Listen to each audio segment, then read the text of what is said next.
Est-ce que la solution, c'est d'instaurer un service militaire obligatoire? C'est un débat très vif en Europe. Les Allemands, d'ailleurs, l'ont posé encore hier. Le ministre de la Défense, M. Pistorius, a confirmé que l'Allemagne réfléchit. C'est quand même incroyable. L'Allemagne réfléchit à un service militaire obligatoire. C'est très impressionnant. En prenant l'exemple de la Suède, service militaire obligatoire, Gilles Delafont, c'est la solution? Moi, je pense que ce qui est la solution, c'est de rendre plus attractifs, effectivement, les conditions qui font que vous rejoignez l'armée.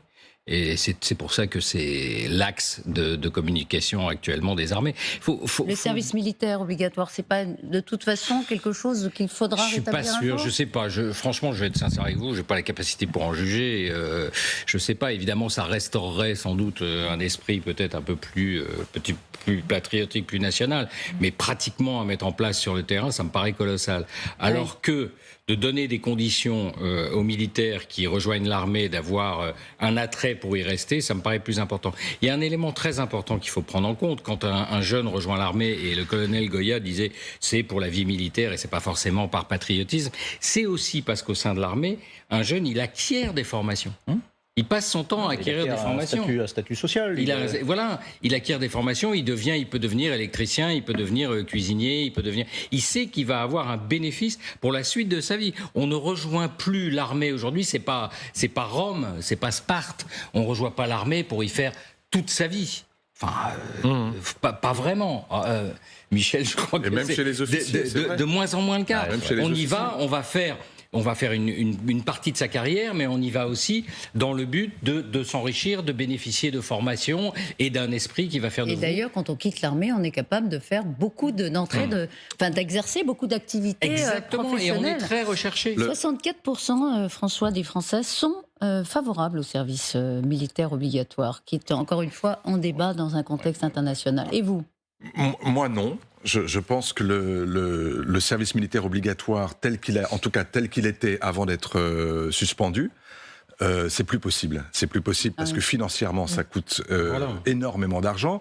C'est plus possible parce que les jeunes aujourd'hui ne sont pas forcément attirés par cette idée d'aller passer une année complète sous les drapeaux avec même un peu de formation aux armes, etc. C'est en revanche le service universel. Cette idée d'aller passer des périodes où vous acquérez ce qu'on appelle l'esprit de défense, comment aujourd'hui on peut défendre son pays et savoir ce que c'est que la défense nationale et savoir à quoi ça sert, par exemple, le cyber, comment est-ce qu'on repère des conduites qui vous sont hostiles, comment faire en sorte précisément de réveiller une forme de patriotisme, ça oui. Et deuxièmement, les réserves. Parce que pour le coup, on est un pays où on n'a pas su, entretenir la capacité d'avoir des réservistes. L'objectif aujourd'hui, je crois, du gouvernement, c'est d'avoir 2 réservistes pour 1 soldat d'actif, c'est ça ? Il me semble. Oui, non, c'est l'inverse. L'inverse, pardon. Oui, parce que ça fait beaucoup de réservistes. Mais vous voyez ce que je veux dire ? Vous êtes réserviste, vous ? Non, et j'aurais bien aimé l'être, en fait. Parce que je m'aperçois que c'est une des conditions qui permet à des gens qui ont une vie civile de consacrer un peu de leur vie, de leur calendrier. Mais ça veut dire qu'on va se faire des entraînements régulièrement, autorisés par les entreprises. Enfin, c'est toute une organisation sociale. Et c'est très différent de ce que veulent faire les Allemands. C'est très différent de ce que veut faire aujourd'hui le Danemark, qui est en train de réveiller aussi un service militaire obligatoire, y compris pour les femmes. Je pense que des petites nations qui n'ont jamais eu de tradition militaire forte, ou en tout cas d'avoir...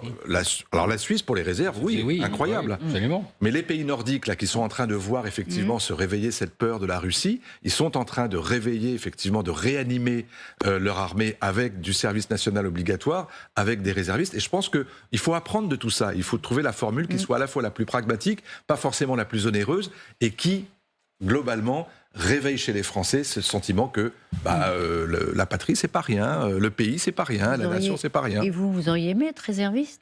Oui, c'est vrai, oui, je trouve que c'est une très bonne idée. Enfin, moi, je l'ai été d'une certaine manière en passant une partie de ma vie dans les zones de conflit, c'est quasiment au titre de dans la journaliste. réserve. Service militaire obligatoire ou pas, Catherine ? Pardon ? Oui, moi, je je pense que ce serait une bonne idée, mais je rejoins François sur le fait que, d'un point de vue économique, ça paraît improbable et que donc il faut appuyer sur cette idée de réserve. Je pense qu'il y a aussi un autre facteur qui est très important, si on se compare aux Américains, par exemple, c'est l'image de l'armée et l'image des militaires. Alors, ça ne veut pas dire dire qu'ils n'ont aucun problème de recrutement, les Américains. Mais c'est vrai que, par exemple, vous prenez l'avion aux États-Unis, il y a toujours une annonce avant l'embarquement disant que le personnel militaire, d'actifs ou retraités, se présente. On les fait toujours embarquer en premier dans les avions comme marque de respect. Le cinéma américain n'arrête pas de glorifier les militaires américains. C'est aussi une image qui est toujours valorisée, Enfin, vraiment, on veut leur rendre hommage pour ce qu'ils peuvent faire pour le pays, même si, évidemment, il y a eu plein de contestations sur comment l'armée américaine s'est abattue en Irak, etc. Mais en tout cas, je pense que aussi, s'il y avait peut-être en France une image plus développée des militaires et plus positive, peut-être qu'effectivement, il y aurait plus de système aux États-Unis que vous devez connaître, c'est que si on s'engage dans l'armée, on vous paye des études très chères dans les grandes universités. Alors c'est aussi ça. Oui, tout à fait. C'est-à-dire qu'il y a beaucoup de jeunes qui payent leurs études en passant quelques années dans l'armée. Service militaire obligatoire. Oui. Bon, après, il faut être cohérent. Service militaire obligatoire, il faut s'engager en Ukraine. On l'envoie les appeler? On envoie les régiments d'appelés? Oui, non. Si c'est non, la France est devenue une île. Attendez, faites-moi le rapport entre l'instauration d'un service militaire et l'envoi de troupes en Ukraine. On n'en est pas là du tout. Non, bien sûr. Non, mais la France est devenue une île stratégique. Voilà, on n'est pas menacé à nos frontières. Les pays scandinaves, éventuellement, oui. La Finlande, les pays baltes, oui. Nous, non. Donc si on doit s'engager, on s'engagera au loin. Au loin. Et si on s'engage au loin, il faut s'y engager vraiment. Et est-ce que si on a une armée de service militaire, est-ce qu'on l'engagera au loin? Je rappelle que ça ne se faisait plus en France depuis 1895. La guerre d'Algérie, après. L'Algérie, c'était la France. C'était considéré comme des personnes françaises engagées. Mais non. C'est la dernière fois qu'on a envoyé les appelés se battre. Pardon. Non. Effectivement. Non, mais allez, on va faire un tout petit peu d'histoire. Alors très vite, parce qu'on voudrait parler de votre note de blog après, donc on ne peut pas tout faire. 1895, expédition coloniale à Madagascar, on envoie des appelés.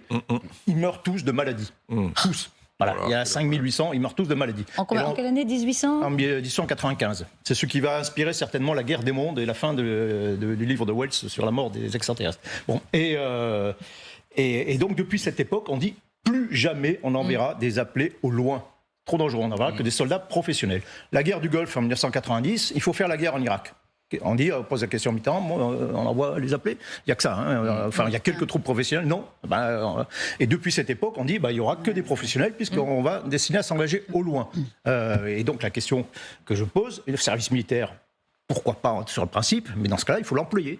Et donc, il faudra qu'il y ait éventuellement des soldats qui tomberont en opération, où que ce soit par ailleurs. Si on refuse ça, non, ça ne sert à rien. Moi, je suis effectivement plutôt pour le système américain, force active et énormément de réserves. Les Américains ont dit quand on a décidé de former notre armée de professionnels en 1973, rien d'important ne doit se faire sans faire appel au reste de la nation et donc à beaucoup de réservistes ou des gardes nationaux, etc.